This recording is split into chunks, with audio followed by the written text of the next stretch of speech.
for more sa ating main segment. Mga kapuso, nagbabalik tayo dito ngayon sa Sampaloc, Manila, kung saan nga pinuntahan natin at tinahin natin yung pinipilahan at nagtitrending na empanada. Alam mo, Literal brother, pila talaga to the max. Kita naman nila nasa kalye.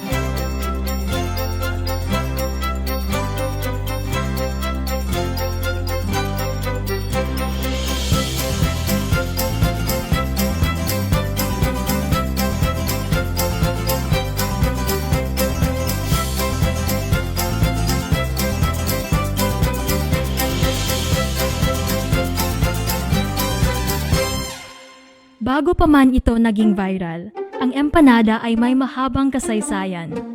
Dala ito ng mga Kastila, mula sa salitang empanar na ibig sabihin ay binalot sa tinapay at inihuno.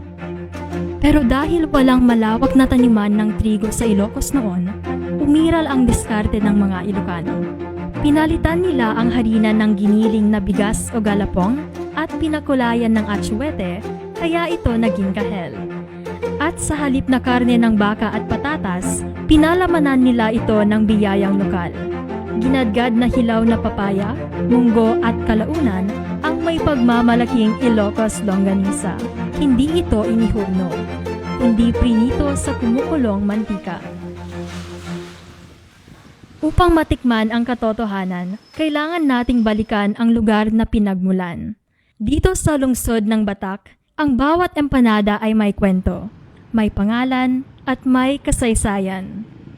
At sa dami ng mga bersyong nagkalat sa buong mundo, iisa lang ang orihinal na lasang uukit sa puso mo.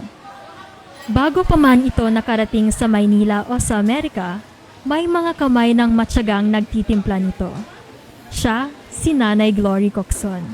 Agar aramid timpanada di mabakit. Tinatagabok kidwa nga tulong.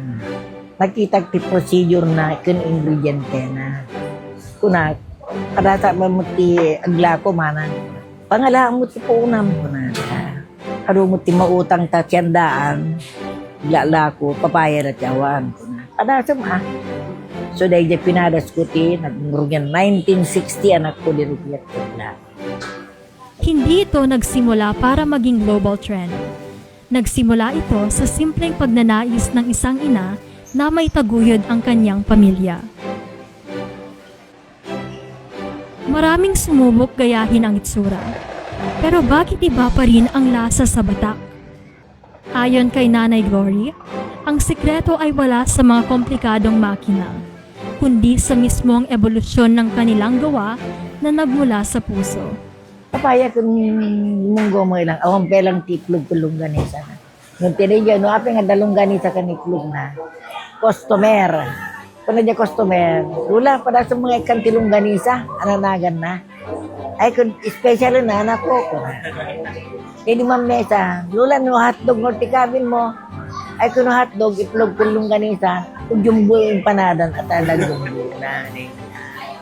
Tapos kita double-double. Dua linggonisa, dua titlog na. Double special, kunada mesa titlog na, dua longganisa na. Seedless, tapi mga seedless, awan ti vegetables na panay karne kilo. Customer ti mga ibagahan nga siya customer. So nagaduan na rin.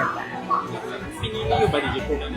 Talagang iso ni kulay ni na imun una at swete. Kaya istilong ti customer.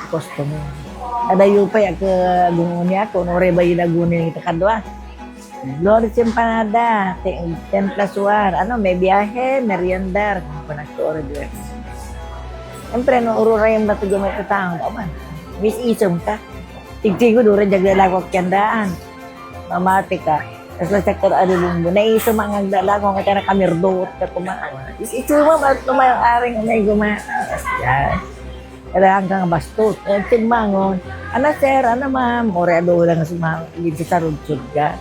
Kaya bangir nga ron, aduda ka rin lumbungan da. Kaya kang mangitartala kay makar da. At yung makar kayo. Kaya mo mangitartala, di taglakod ka. Dito pakadlawa. Andaking kang. So, siya ka, orin daking to. Agun uniak, di dagune, do katayan nyo. Pagkangaglakod na anos ka. Friendly ka. Sa huli, ang tunay na Batak empanada ay hindi lamang isang viral na pagkain na tinatangkilik ng lahat. Ito ay isang kompletos recados, siksik liglig, at kompletong pagkain. Nalalasahan natin ang kasaysayan, ang hirap at tiyaga, at pagmamahal ng isang ina na si Nanay Glory. Kaya kahit umabot pa sa kabilang dulo ng mundo ang Ilocos Empanada, babalik at babalik ka pa rin sa orihinal. Dahil ang tunay na sarap, hindi nakukuha sa pagiging ukso. Nakukuha ito sa pagiging totoo.